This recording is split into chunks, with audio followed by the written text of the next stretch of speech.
This is Scott the Fix-It Guy dealing today with a very dirty dryer. This dryer, the motor was just humming, couldn't turn at all. I opened it up and just saw crazy amounts of lint and I think probably dog fur. I wanted to show you guys this just to give you an idea of how dangerous this can be, where you get all this combustible material right near where there's flame and there's spark. This is the motor just engulfed in this stuff.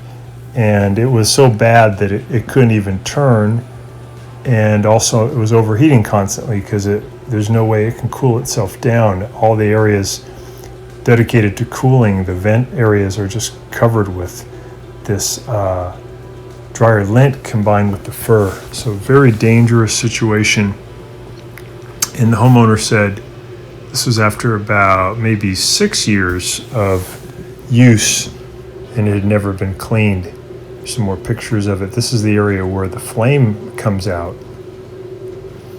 and it's a big flame, so if there is anything combustible it can catch on fire.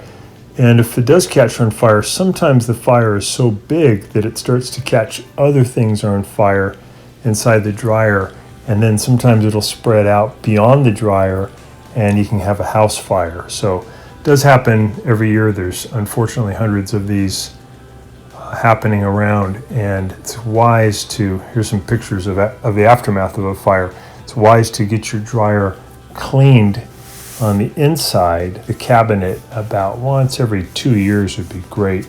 And there's a lot of videos on how to easily do it. It's not that difficult.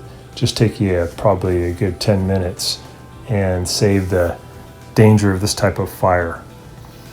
So I hope this has been helpful to you, and please subscribe when you get a chance. Thanks for watching.